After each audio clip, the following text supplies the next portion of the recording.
Welcome friends, आपका बहुत बहुत स्वागत है B mathematics classes YouTube channel पे। दोस्तों आज के इस लेक्चर में हम बात करने वाले कक्षा 11वीं की एनसीईआरटी गणित चैप्टर नंबर 1 सेट के बारे में। दोस्तों इससे पहले भी हमने एक इंट्रोडक्शन वीडियो बनाया था जिसमें हमने ये बताया था कि समुच्चय आखिर कैसे बना, इसका इन्वेंशन कौन किया, समुच्चय का लाभ क्या क्या है, कहाँ पे इसका इस्तेमाल होता है, या फिर समुच्चय हम क्यों पढ़ते हैं। तो दोस्तों उस वीडियो में हमने पूरी जानकारी दे दी थी। अगर आपने वो वीडियो नहीं देखा है तो उसका लिंक मैंने आई बटन पे यहाँ पे देखिए, आई बटन पे मैंने दे दिया है और वीडियो के डिस्क्रिप्शन में भी दे दिया है। साथ ही वीडियो जब खत्म हो जाएगी तो उसके लास्ट में भी वीडियो हमने दे दिया है, तो वहां से आप देख सकते हैं। दोस्तों अगर वो वीडियो आप देख लेते हैं तो उसमें पूरा जो जानकारी दिया हुआ है, तो उम्मीद करते हैं कि कम से कम 50% समुच्चय आपको वहीं पे समझ में आ जाएगी।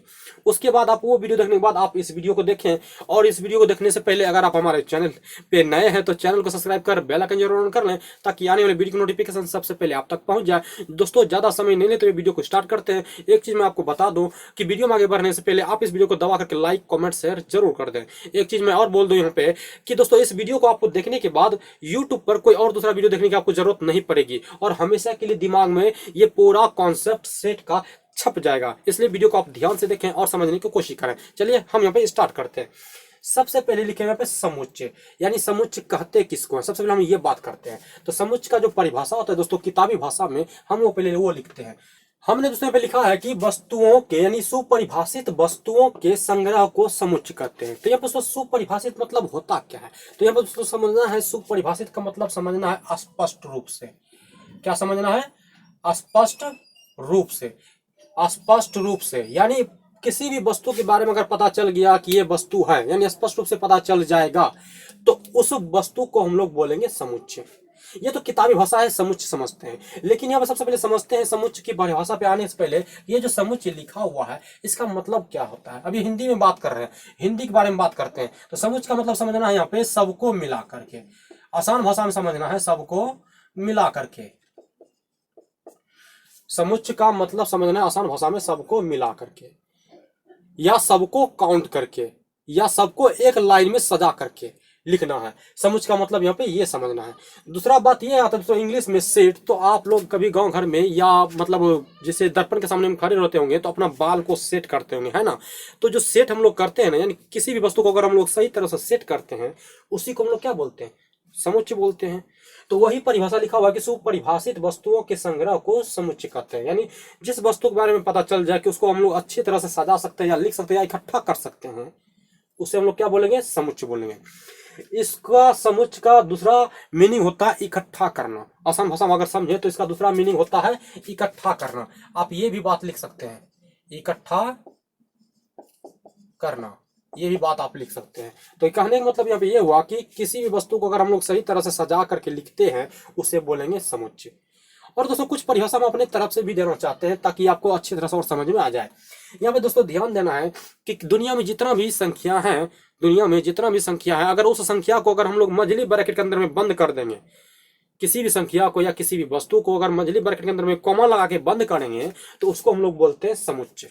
उसको क्या बोलते हैं? समुच्चय। जरा देखिए ध्यान से, जैसे कि अभी हमने बताया था कि किसी भी संख्या को, जैसे हम लोग यहाँ पे लिख देते हैं कि 1, 2, 3, 4, और इसको हम लोग मझली ब्रैकेट के अंदर में घेरते हैं। मझली ब्रैकेट के अंदर में अगर घेर देंगे तो ये पूरा टर्म क्या कहलाएगा? समुच्चय कहलाएगा। क्या कहलाएगा? समुच्चय कहलाएगा।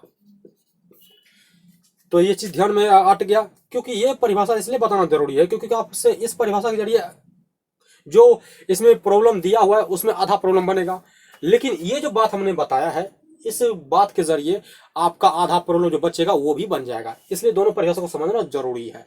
तो दूसरा चीज ये समझते हैं दोस्तों समुच्चय को समझने के लिए और आसान भाषा में, कि अगर किसी भी चीज के बारे में स्पष्ट पता चल जाएगा, किसी की चीज के बारे में अगर स्पष्ट पता चल जाएगा तो वो समुच्चय कहलाएगा। अस्पष्ट पता नहीं चलेगा तो वो समुच्चय नहीं कहलाएगा। हमने यहाँ पे लिखा है कि किसी भी वस्तु के बारे में, किसी भी वस्तु के बारे में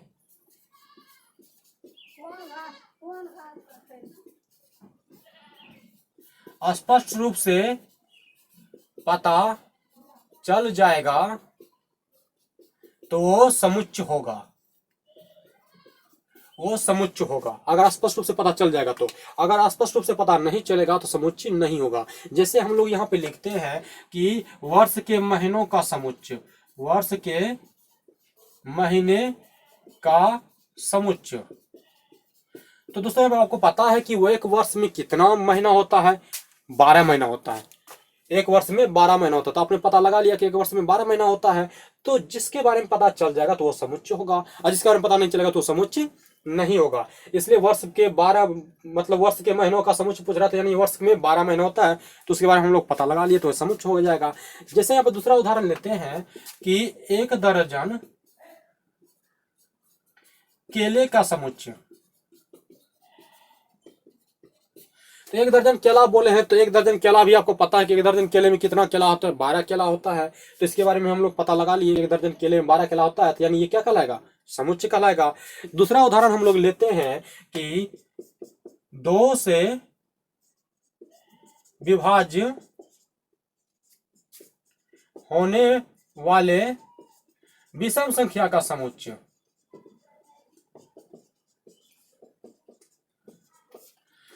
अब दोस्तों ये बताइए कि 2 से विभाज्य कोई भी ऐसा विषम संख्या है जो 2 से पूरा पूरा भाग लग जाए उसमें, तो ऐसा तो कोई संख्या नहीं है, यानी इसके रूप बारे में हम लोग पता नहीं लगा सकते हैं, तो ये समुच्चय होगा, तो ये समुच्चय नहीं होगा। यहाँ पे आपको स्पष्ट रूप से समझ में आ गया होगा कि जिसके बारे में हमको पता चल जाएगा वो समुच्चय होगा, जिसके बारे में पता नहीं चलेगा वो समुच्चय नहीं होगा। दूसरी तरफ हम ये भी समझाए हैं कि किसी भी संख्या को मझली ब्रैकेट के अंदर में बंद कर देंगे तो वो समुच्चय कहलाता है। तीसरा, किताबी भाषा में ये परिभाषा दिया हुआ था कि सुपरिभाषित वस्तुओं के संग्रह को हम लोग समुच्चय कहते हैं। चलिए इतना तो हम लोग जान गए कि समुच्चय किसे कहते हैं, लेकिन दोस्तों अब बात करते हैं कि क्या जो मझली ब्रैकेट के अंदर में जो वस्तु को घेरते हैं या किसी भी संख्या को बंद करते हैं उसे तो समुच्चय कहते हैं, लेकिन उसके अंदर जो संख्या को हम लोग बंद किए हैं उसको क्या कहते हैं। तो चलिए उसके बारे में हम लोग बात करते हैं कि जैसे मान लीजिए यहाँ पर कि हम इसी संख्या के बारे में बात करते हैं ना, तो इस संख्या को हम लोग यहाँ पे बोलेंगे अवयव। क्या बोलेंगे, अवयव बोलेंगे, या इसको दूसरे भाषा में हम लोग तत्व बोल सकते हैं, या इसको एलिमेंट भी बोल सकते हैं, या इसको हम लोग सदस्य भी बोल सकते हैं, या इसको हम लोग मेंबर भी बोल सकते हैं। इस 5 नाम से हम इसको पुकार सकते हैं, यानी जो समुच्चय के अंदर में जो भी संख्या लिखा हुआ रहेगा उसको हम लोग इन 5 नाम के जरिए पुकार सकते हैं। अब पूछेंगे कि इस समुच्चय में कितना अवयव है, तो बताना है इसमें 1 2 3 4 अवयव है। अगर दूसरा यहाँ पे हम लोग ले लिए कि एक सेट और ले लेते हैं, जैसे ले लिए 2 5 7 9 6 ले लिए, इसमें पूछेंगे कि इसमें कितना अवयव है, तो बताना है इसमें कि 1 2 3 4 5 अवयव है। तो अवयव की संख्या के बारे में हम लोग जान गए कि इसके अंदर जो संख्या लिखा रहता है उसको अवयव कहते हैं, और मझली ब्रैकेट के अंदर में जो संख्या घेर देते हैं उसे सेट कहते हैं। तो अब इसके अलावा आप समझते हैं कि समुच्चय को सूचित किससे करते हैं, ये समझते हैं, क्योंकि किसी न किसी चीज को सूचित करने के लिए कुछ न कुछ तो होना चाहिए। तो यहाँ पे समुच्चय को भी सूचित करने के लिए जो है ए से लेकर जेड तक किसी भी अल्फाबेट अक्षर से सूचित कर सकते हैं, यानी तो ए से लेकर जेड तक किसी भी अल्फाबेट लेटर, यानी ध्यान रहे कि बड़ी अक्षर से सूचित कर सकते हैं। तो जैसे हम लोग यहाँ पे लिखते हैं कि जैसे हम लोग यहाँ पे ए बराबर लिख सकते हैं 1 2 3 4 5, तो यहाँ पे हम लोग समुच्चय को ए से सूचित किए हैं, तो क्या बी से सूचित कर सकते हैं, तो हाँ बोलेंगे बी से भी सूचित कर सकते हैं। सी से कर सकते हैं, तो बोलेंगे हाँ सी से भी सूचित कर सकते हैं। तो यहाँ पे हमने पहले लिख दिया कि ए से लेकर जेड तक बड़ी अक्षर से सूचित कर सकते हैं। दूसरा सवाल दोस्तों यहाँ पे ये आया कि इसको हम लोग छोटी अक्षर से क्यों नहीं सूचित कर सकते हैं। तो दोस्तों हम बता दें कि आपको सवाल में इस तरह से भी मिलेगा ए बी सी डी, इस तरह से भी समुच्चय मिलेगा। तो अगर आप इसे छोटी ए बी से सूचित करेंगे तो देखिए दोनों में फिर आपस में पता चल रहा है कि कौन उसमें अवयव है, कौन इसमें सेट है। तो इसीलिए इस चीज से बचने के लिए हम इसे बड़ी अक्षर से सूचित कर सकते हैं, 20 भी कर सकते हैं, एस कर सकते हैं, 20 कर सकते हैं, इसीलिए बड़ी अक्षर से सूचित कर सकते हैं। इस चीज को आप ध्यान में रखें कि अवयव को जो है हम लोग यानी किसी भी सेट को हम लोग ए से लेकर जेड तक बड़ी अक्षर सूचित करते हैं, और सेट के अंदर जो भी संख्या होता है उसे अवयव कहते हैं, तत्व कहते हैं, एलिमेंट कहते हैं। और परिभाषा तो हमने पहले ही बता दिया है, इसे आप नोट डाउन कर लें कॉपी पे, ताकि बाद में देखने में आसानी होगी और समझने में भी बहुत ही आसानी होगी। दोस्तों अब सवाल करते हैं ये कि समुच्चय को हम लोग कितने तरह से दर्शा सकते हैं। तो समुच्चय को दर्शाने के लिए टोटल 3 विधि होती है। पहला विधि अभी हमने डिस्कस किया कि किसी भी संख्या को मझली ब्रैकेट के अंदर में घेर देंगे तो वो समुच्चय बन जाता है। पहला विधि ये है कि जैसे 1 2 3 4 5 6 मझली ब्रैकेट में घेर देंगे तो ये समुच्चय हो जाएगा। पहला विधि तो ये है। दूसरा जो विधि है इसका कि इस तरह से क्या करना है कि इस तरह से एक पैराबोलिक टाइप का आकृति बनाना है। इस सेट का नाम हम लोग यहाँ पे दे देते हैं ए। तो इसमें क्या करना है कि इसे रख देते हैं यहाँ पे बिंदा देकर इसमें दर्शाना है 1 2 3 4 5 इस तरह से दर्शाना है बिंदा देकर के। और इसका नाम चाहे यहाँ पे लिख सकते हैं, चाहे तो आप यहाँ पे लिख सकते हैं, इस तरह से भी दर्शा सकते हैं। इसका तीसरा जो विधि है दर्शाने का वो ये है कि एक वृत्त बना लेना है और इस वृत्त का नाम यहाँ पे दे देना ए बी सी, कुछ भी दे सकते हैं, सेट का कोई सा भी नाम ए से लेकर जेड तक दे सकते हैं। तो इसमें जो दर्शाना है आप कहीं भी इसमें मान रख सकते हैं, जैसे 5 यहाँ पे रख दिए, 6 यहाँ पे रख दिए, 2 यहाँ पे रख दिए, 1 यहाँ पे रख दिए, तो किसी भी तरह से आप दर्शा सकते हैं। तो यानी समुच्चय को आप 3 तरह से दर्शा सकते हैं, जो वीडियो पसंद हो उस तरह से आप दर्शा सकते हैं। चलिए हम आगे बढ़ते हैं और बात करते हैं कि समुच्चय को व्यक्त करने की विधियाँ, कि समुच्चय को कितने तरह से व्यक्त कर सकते हैं। दोस्तों यहाँ पे हम लोग समझते हैं कि समुच्चय को व्यक्त करने की कितनी विधियाँ होती है। तो समुच्चय को व्यक्त करने की 2 विधियाँ होती है। पहला है सारणी या तालिका रूप। सारणी को हम लोग बोलते हैं टेबुलर फॉर्म और तालिका को बोलते हैं हम लोग रोस्टर फॉर्म। दोस्तों एक चीज में ध्यान इसमें यहाँ पे देने वाली बात है कि आपको सवाल में जो है ये तालिका रूप यानी ये रोस्टर रूप देखने को सबसे ज्यादा मिलेगा। ये रूप देखने को मतलब जल्दी देखने को आपको नहीं मिलेगा। सबसे ज्यादा जो है ये रोस्टर रूप का भी इस्तेमाल किया जाता है। हिंदी में भी लिखा हुआ रहता है कि रोस्टर रूप में व्यक्त करें। तो ध्यान है कि आपको इस चीज में रोस्टर फॉर्म को सबसे ज्यादा दिमाग में रखना है। दूसरा जो फॉर्म होता है प्रतीकात्मक या गुण प्रतिकरण विधि या समुच्चय निर्माण रूप। प्रतीकात्मक को इंग्लिश में बोलते हैं सिंबॉलिक फॉर्म, गुण प्रतिकरण को बोलते हैं रूल फॉर्म और समुच्चय निर्माण रूप को बोलते हैं सेट बिल्डर फॉर्म। यहाँ पे दोस्तों ध्यान देने वाली बात यह है कि आपको सवाल में जो है सिर्फ इसी के बारे में चर्चा करेगा, यानी इस सब नाम उसमें दिया हुआ नहीं रहेगा। तो यानी कहने का मतलब ये हुआ कि आपको रोस्टर फॉर्म और सेट बिल्डर फॉर्म इस दोनों को ध्यान में रखना पड़ेगा। चलिए दोनों का परिभाषा देखते हैं और समझते हैं कि किसे कहते हैं। जैसे हम लोग यहाँ पे लिख लिए हैं कि तालिका या सारणी रूप यानी टेबुलर या रोस्टर फॉर्म लिख लिए। तो इसका परिभाषा दोस्तों क्या होता है कि किसी भी समुच्चय को अगर मझली कोष्ठक के अंदर में कोमा लगा के अर्धविराम दे करके जो दर्शाते हैं उसी को हम लोग बोलते हैं रोस्टर रूप। जैसे कि देख सकते हैं कि किसी समुच्चय को मझले कोष्ठक के अंदर यानी मझली ब्रैकेट के अंदर अर्धविराम लगा करके दर्शाने की विधि को हम लोग बोलते हैं रोस्टर फॉर्म। जिससे कि हम लोग यहाँ पे लिखेंगे इस तरह से अंक देख सकते हैं। जैसे ए बराबर लिख देते हैं 2 3 4 7 9 10 लिख दिए। आप देख सकते हैं कि इस संख्या के बीच में कॉमा लगा हुआ है और इस तरह से संख्या में लिखा हुआ है, तो समझ जाइए कि ये कौन सा रूप है, तो रोस्टर रूप है। अगर संख्या में यानी अंक में लिखा हुआ है बीच में कॉमा कॉमा लगा हुआ है तो समझिए ये कौन सा रूप है, तो रोस्टर रूप है। रोस्टर रूप पहचानने में आ गया कि वो मतलब अंक के रूप में रहेगा। दूसरा बात करते हैं समुच्चय निर्माण रूप। तो समुच्चय निर्माण जो रूप है दोस्तों वो देख सकते हैं कि इसका भी परिभाषा लगभग इसके जैसा ही होता है। बस थोड़ा सा अंतर क्या है कि देखिए कि किसी भी समुच्चय को मझले कोष्ठक के अंदर में दो चर का मतलब यहाँ पे समझना है 2x, 2 चर के बीच कोमा लगा करके दर्शाने की विधि को हम लोग बोलते हैं सेट बिल्डर फॉर्म। जैसे यहाँ पे देख सकते हैं कि अभी हमने बताया है कि 2x के बारे में बात करना, 2x लिख लिए और दोनों के बीच में क्या लगाना है, कॉमा लगाना है। क्या लगाना है, कॉमा। तो इस तरह से भी सूचित कर सकते हैं, ध्यान दें। दूसरा हम लोग इस तरह से भी स्लैश दे करके जो है ना सूचित कर सकते हैं, या इस तरह से भी एक्स सच दैट एक्स इस तरह से भी सूचित कर सकते हैं, या एक्स ये बोला भी सच दैट दे करके हम लोग सूचित कर सकते हैं। तो चारों विधि से हम लोग सेट बिल्डर फॉर्म को सूचित कर सकते हैं। अब दोस्तों समझते हैं कि सेट बिल्डर अगर क्वेश्चन रहेगा तो उसको रोस्टर में कैसे बदलेंगे और रोस्टर में रहेगा तो सेट बिल्डर में कैसे बदलेंगे। तो दोनों को समझ में आ गया होगा। ध्यान दो दोस्तों एक चीज और कि अगर एक्स में इस तरह से लिखा हुआ रहेगा समझ जाइए कि यह है समुच्चय निर्माण रूप यानी सेट बिल्डर फॉर्म, और अंक के रूप में लिखा हुआ रहेगा तो समझना है रोस्टर रूप। अब दोनों पे सवाल एक एग्जांपल देकर के समझाते हैं और बताते हैं कि इसे बनाना कैसे है। अगर सवाल में आ जाए तो उससे पहले आप इसे कॉपी पे नोट डाउन कर लें ताकि आपको बाद में समझने में और भी आसानी लगे। तो दोस्तों यहाँ पे हमने 2 एग्जांपल ले लिए हैं, समझिए जरा ध्यान से। आप देखिए इसको देख करके बताइए कि कौन सा फॉर्म है।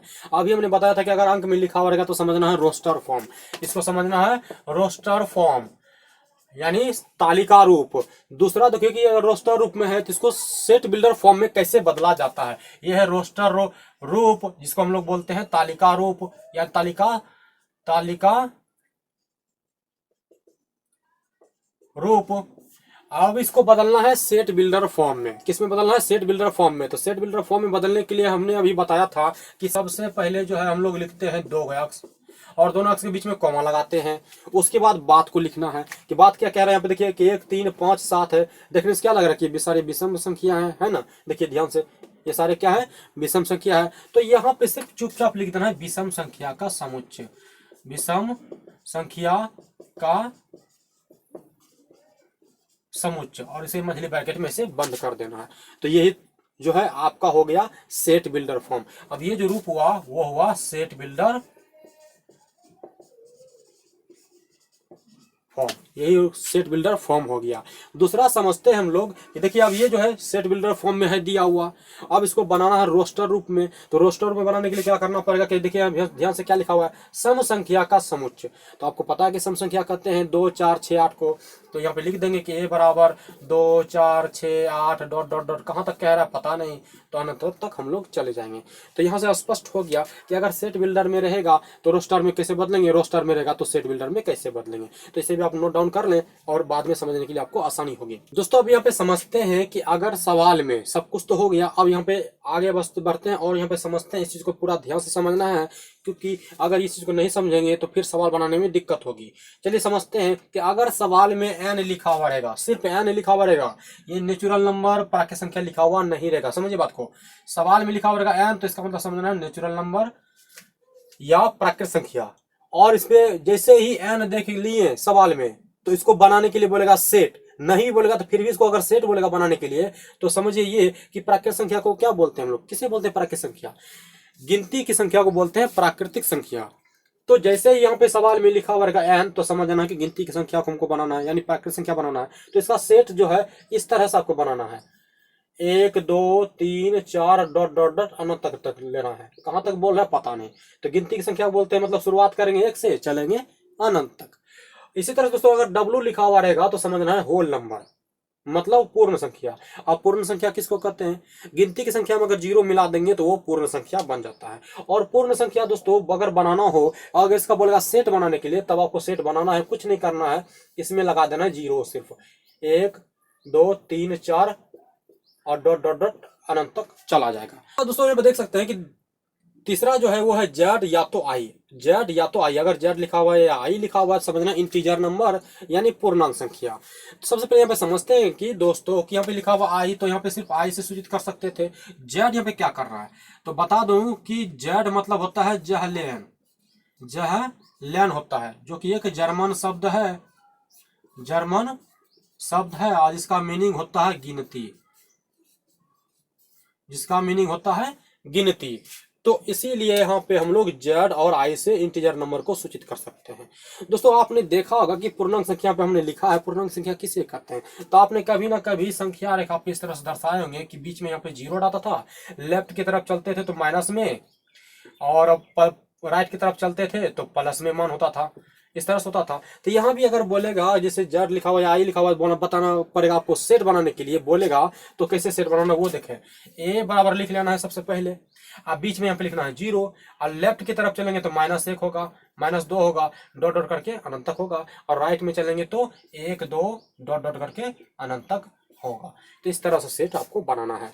उसके अलावा दोस्तों आ जाते हैं हम लोग रियल नंबर पे, यानी आर। अगर आर लिखा हुआ है तो समझना है रियल नंबर यानी वास्तविक संख्या। और वास्तविक संख्या आप लोग पढ़े होंगे कि परिमेय संख्या और अपरिमेय संख्या के मिलान से बनता है वास्तविक संख्या। लेकिन उस परिभाषा को अगर आप रखेंगे याद तो दिक्कत हो जाएगी। यहाँ पे आपको यह परिभाषा रखना है कि दुनिया में जितना भी संख्या है वो सारे सारे वास्तविक संख्या कहलाते हैं। जैसे कि अगर जोड़ में रहे, घटा में रहे, गुणों में रहे, भाग में रहे, सारे सारे वास्तविक संख्या कहलाते हैं। अगर इसका बोलेगा सेट बनाने के लिए तो कोई दिक्कत नहीं है, इसमें आप कोई सा भी अंक भर सकते हैं, जैसे -2 भर सकते हैं, 3 भर सकते हैं, 2/5 भर सकते हैं, मतलब 20% भर सकते हैं, √3 भर सकते हैं। इस तरह से अनंत तक हम लोग इसमें अंक भर सकते हैं अपनी मर्जी से। दोस्तों अगर क्यों लिखा हुआ रहेगा तो समझना है रेशनल नंबर। रेशनल नंबर मतलब परिमेय संख्या। एक चीज उसमें ध्यान से देखिए कि रेशनल का पहला अक्षर होता है आर, तो इसे आर से सूचित करना चाहिए, लेकिन किया है क्यों से। क्यों समझिए जरा ध्यान से। इसके पहले भी हमने लिखा है यहाँ पे रियल नंबर, रियल को पहला अक्षर है आर, अगर इसको भी हम लोग आर से सूचित करेंगे तब पता चलेगा कैसे कि ये वास्तविक संख्या है कि परिमेय संख्या है। तो इसी से बचने के लिए यहाँ पे क्या किया है कि रेशनल नंबर को क्यों से सूचित कर दिया है। तो क्यों दिखा तो समझ जाइए कि परिमेय संख्या है, और परिमेय संख्या कहते थे किसको, जिसे हम लोग P/Q के रूप में लिख सकते हैं। तो यहाँ पे उसी तरह से अगर सेट बनाना हो तो सेट बनाने के लिए इस तरह से कर देंगे, जैसे 1/2 लिख सकते हैं, 3/4 लिख सकते हैं, -5/6 लिख सकते हैं, डॉट डॉट डॉट अनंत तक लिख सकते हैं। अपने मर्जी से परिमेय संख्या का कोई अंक भर देंगे उसमें, जब तक कि सवाल में कहा न जाए क्या क्या भरना है। तो यहाँ तक आपको समझ में आ गया होगा। एक चीज और ध्यान से समझ लें कि अगर सवाल में इसी चीज को दे देगा, समझिए जरा ध्यान से, जैसे जेड है यहीं पे दे देगा सवाल में स्टार देके इसको लिखना ना कि अगर जेड प्लस दे दिया तो सारा मान जेड मतलब क्या होता है पूर्णांक संख्या ना, जेड मतलब क्या होता है, पूर्णांक संख्या। तो सारा मान समुच्चय बनाते वक्त सिर्फ प्लस में लेना है, 0 1 2 3 4, सारा मान प्लस में लेना है। अगर यहाँ पे लिखा होगा जेड माइनस, तो समझना है इसका भी मतलब होगा पूर्णांक संख्या है, लेकिन यहाँ पे जो मान लेंगे वो सारा माइनस में लेंगे, सारा मान लेंगे यहाँ पे माइनस में, जैसे लिख लेंगे -1 -2 -3 डॉट डॉट अनंत तक। इस चीज को ध्यान में रखें। इसी तरह से यहाँ पे भी दे देगा अगर आपको कि क्यू प्लस, तो इसका मतलब समझना है परिमेय संख्या, यानी धनात्मक परिमेय संख्या समझना है, धन परिमेय संख्या समझना है, यानी इसका सारा मान लेना है हमको प्लस में, जैसे 1/2 3/4 सारा मान प्लस में लेना है। इसी तरह से अगर यहाँ पे दे देगा क्यू माइनस, तो समझना ऋण, क्या समझना है, ऋण संख्या, ऋण परिमेय संख्या, ऋण परिमेय संख्या, तो सारा मान माइनस में लेना, जैसे 1/2 -3/4 ऐसे डॉट डॉट डॉट अनंत तक ले सकते हैं। तो इसी तरह से दोस्तों समझना है कि अगर प्लस में रहे या माइनस में रहे तो उसको बनाना कैसे है। ये चीज़ पूरा समझ में आ गया होगा मेरा उम्मीद है। तो आप इस चीज़ को उतार लें, कॉपी पे नोट डाउन कर लें। चलिए तो कुछ समझते हैं यहाँ पे समुच्चय की कुछ शर्तें हैं, समुच्चय की भी कुछ शर्त होती है, तो उसके बारे में हम लोग समझ लेते हैं। यहाँ पे सबसे पहला जो शर्त होता है कि समुच्चय में कोई भी संख्या दोबारा रिपीट नहीं होना चाहिए, यानी दोबारा नहीं आना चाहिए। दूसरा होता है कि समुच्चय में कभी भी शून्य लिखा हुआ नहीं होना चाहिए। तीसरा जो होता है कि समुच्चय में कभी भी कोई भी मान नेगेटिव में नहीं होता है। तो आप इस तीनों चीज को ध्यान में रखें कि समुच्चय में कोई भी संख्या दोबारा लिखा हुआ नहीं रहना चाहिए या नहीं होना चाहिए। समुच्चय में कभी भी शून्य नहीं होता है। तीसरा बात है कि समुच्चय में कभी भी कोई भी मान माइनस में नहीं होता है। यहाँ पर दोस्तों माइनस का मतलब और चीज समझना है यहाँ पर आपको कि गुणा में, भाग में और बटा में और क्या बोलते हो रूट में, प्रतिशत में, पूर्णांक में, यानी किसी भी नेगेटिव, मतलब ये पूरा चीज समझना है कि इस तरह से नहीं होना चाहिए समुच्चय में। अगर इस तरह से होगा तो समुच्चय नहीं होगा। जैसे कि हम एग्जांपल लेते हैं यहाँ पे कि अगर ए बराबर लिख दिए कि 2 3 4 5 2 6 लिख दिए यहाँ पे, अब पूछेंगे कि क्या ये समुच्चय है, तो आप बोलेंगे कि नहीं, बिल्कुल नहीं। क्यों? क्योंकि यहाँ पे देखिए दो बार आया है ना। और अभी हमने बताया था कि समुच्चय में कोई भी संख्या दोबारा रिपीट नहीं होना चाहिए। तो इसको समुच्चय बनाने के लिए क्या करते हैं, दो को मिटा देते हैं। अब ये पूरा समुच्चय बन गया। दूसरा देखिएगा हम लिखते हैं सेट -2 3 4 5, तो अगर पूछेंगे कि क्या ये सेट है, तो आप फिर भी बोलेंगे नहीं। क्यों? क्योंकि यहाँ पे देखिए कि मान माइनस में है और बोले थे समुच्चय में कोई भी मान माइनस में नहीं लेना है। तो ये भी इसको क्या करते हैं, हटा देते हैं, तब देखिए ये समुच्चय बन जाएगा। फिर तीसरा लेते हैं हम लोग, जैसे 2 5 7 0 6 लेते हैं। अगर पूछेंगे कि क्या यह समुच्चय है, तो आप फिर बोलेंगे कि नहीं है। पूछिए क्यों? क्योंकि यहाँ पे देखिए 0 है और हमने यहाँ पे लिखा है कि समुच्चय में शून्य नहीं होना चाहिए। तो ये तीनों चीज़ उम्मीद है कि आपको समझ में आ गया होगा। तो इस चीज़ को आप ध्यान में रखें। और जब तक कि सवाल में कहा ना जाए कि समुच्चय में शून्य लेना है या नेगेटिव में मान लेना है या दो संख्या दोबारा रिपीट करना है, तब तक समुच्चय में नहीं कर सकते हैं। जैसे सवाल में बोलेगा कि समुच्चय में 0 लीजिए, तब 0 लेना है, अन्यथा नहीं लेना है। इस चीज़ को आप ध्यान में सेट कर लें। तो दोस्तों यहाँ पे आगे बढ़ते हैं और यहाँ पे समझते हैं एक सिंबल के बारे में, एक सिंबल के बारे में समझते हैं, संकेत के बारे में समझते हैं।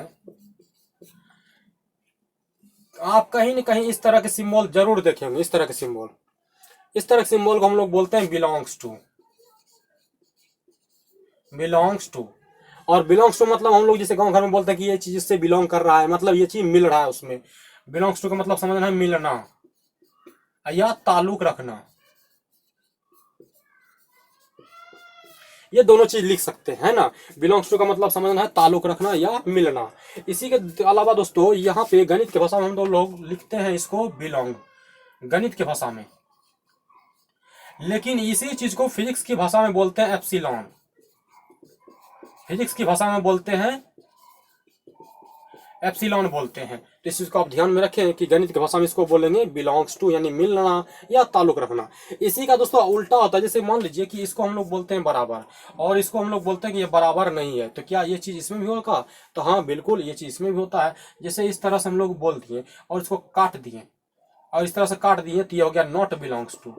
ये हो गया नॉट बिलोंग टू, यानी ताल्लुक नहीं रख रहा है और या नहीं मिल रहा है। तो इस दो सिंबल को आप ध्यान में रखें। इसको बोलते हैं बिलोंग्स टू, इसको बोलते हैं नॉट बिलोंग्स टू। और इस दोनों सिंबल का इस्तेमाल सवाल में किए जाएंगे। किस तरह से किए जाएंगे वो अभी मैं आपको बता देता हूँ। जैसे मान लीजिए कि यहाँ पे एक सवाल है दिया हुआ कि क्वेश्चन यहाँ पे हम लोग लिख लेते हैं कि ये बराबर लिख लिए 2 4 6 5 3 इस तरह से लिख लिए हैं सवाल, है ना।